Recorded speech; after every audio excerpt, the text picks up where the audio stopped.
So we move on to the third part now about the liquidity constraint in the fiscal policy.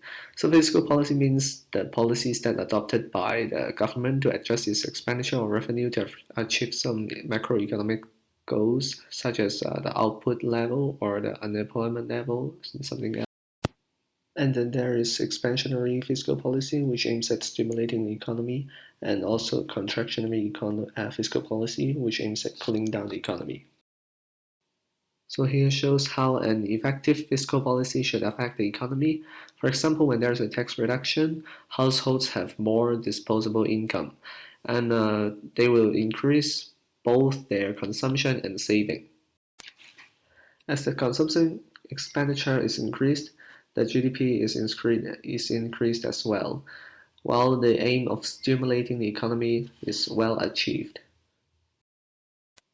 Suppose there's a tax reduction now, so for a household with liquidity constraint, since he cannot borrow money, he would rather save for the extra money he get from the tax reduction, from the increase of disposable income.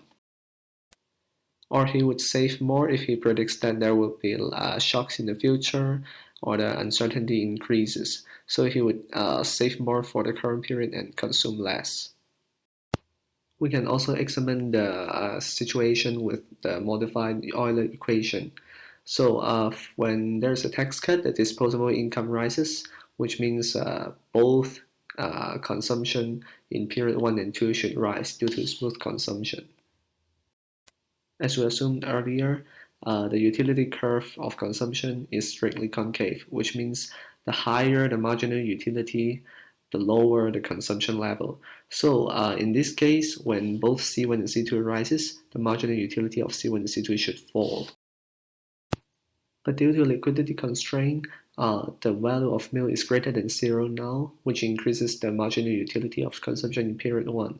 So for now, the household would consume less and save more in period 1.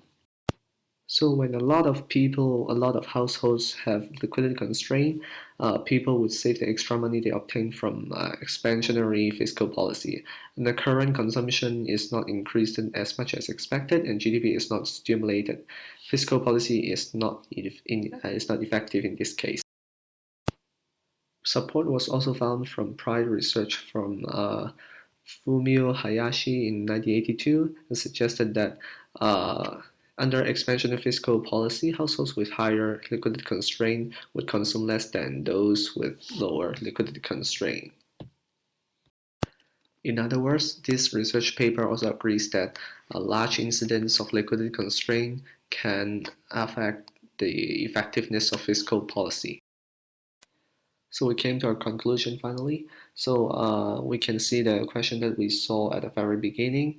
So the first point is that the response of consumption to predicted income changes is the excess sensitivity puzzle, which means the empirical consumption deviates from the smooth consumption predicted by theory. And liquidity constraint is the cause of the puzzle. And a liquidity constraint also causes households to save more and consume less. So when there's an expansionary fiscal policy, people would save more and consume less for the current period. And fiscal policy can hardly stimulate consumption when people are liquidity constrained. So the effectiveness of fiscal policy is weakened if many people are under liquidity constraint. Therefore, the response of consumption to predicted income changes is quite important for the effectiveness of fiscal policy in stimulating or in affecting the economy. This is the end. Created using Powtoon.